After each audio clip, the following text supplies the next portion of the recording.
Hi everyone, welcome back to my Elden Ring series where I make a build for every melee weapon in the game. In this episode, I'll be covering the LORDSWORN'S Straight Sword. This weapon is a straight sword as the name suggests, and it requires 10 strength and 10 dexterity to wield. It can be acquired as a drop from the Godric soldiers who wield it, or any soldiers for that matter, the best farming spot being at the Gatefront Ruins in Limgrave.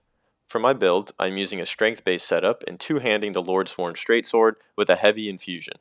For my Ash of War, I'm using Square Off, which is a powerful stance-based skill that offers two different attack options. This build is another example of a classic medieval knight roleplay. Our playstyle is extremely simple and bare bones, but if it ain't broke, I don't see the need to fix it. The Square Off weapon skill is extremely underrated, turning any straight sword into a stance-breaking machine that can take down most enemies with ease. The LORDSWORN Straight Sword also happens to be the optimal pairing with this Ash of War, since it gets a 110 critical modifier, allowing us to get extra damage out of our critical attacks after staggering our enemies with Square Off. I also find myself using basic two-handed attacks quite often, as it is a very reliable moveset. This is my first straight sword build that incorporates two-handing, which is a great strategy for any strength-based build, as it effectively multiplies your strength stat by 1.5. For my stats, at level 150, I have 60 Vigor, 16 Mind, 33 Endurance, 80 Strength, and 10 Dex, Int, Faith, and Arcane. As a knight character, it is important for us to be fairly tanky, so I went all the way to the Vigor soft cap of 60. Our Mind is less important, since the Square Off Ash of War is extremely cheap in terms of FP, and 16 is more than enough.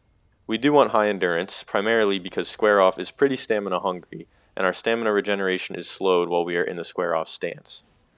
For damage, we are just going all in on strength, of course, thanks to the strength scaling we get from the heavy infusion. I will mention here that there is a strong consideration for switching between the heavy and fire infusions when playing this build, depending on the enemies you're up against. The fire infusion also scales with strength, but it sacrifices the higher scaling value of the heavy infusion for a higher base AR with split physical and fire damage. Obviously, how good this infusion is depends on how weak or resistant to fire damage our opponent is, so something to consider there. My armor is as simple and as straightforward as my playstyle, and I'm doubling down on the basic knight aesthetic with the full knight set. I think this armor set actually looks really good, and its defensive stats are pretty strong, especially considering that you can acquire it extremely early without any farming required. I think this set deserves a day in the spotlight for at least one video, and this seemed like the perfect opportunity. Now that I think about it, you can easily put together about 90% of this build within the first 20 to 30 minutes of the game.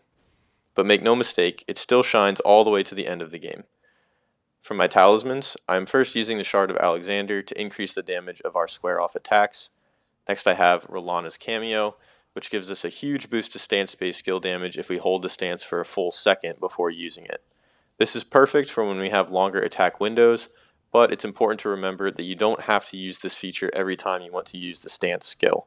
I consider it as more of a situational bonus to take advantage of when we can, but we don't always have a full second to wait before attacking, so don't get greedy.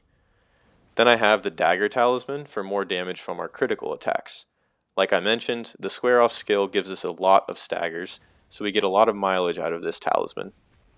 For the same reason, I am also using the Blade of Mercy, which gives us a temporary damage boost after every critical hit. There are a lot of other good talisman options for this build that you could swap in and out as you choose. For example, the Two-Handed Sword Talisman, Spear Talisman, Axe Talisman, one of the Turtle Talismans, or the Assassin's Crimson Dagger. For my Flask of Wonders Physick, I am using the Stone Barb Crack tier, which makes our attacks even more likely to stagger enemies, as well as the Green Burst Crystal tier for more stamina regeneration. And that is all I have for this LORDSWORN'S Straight Sword build video. Here's an overview of our setup from the menu screen.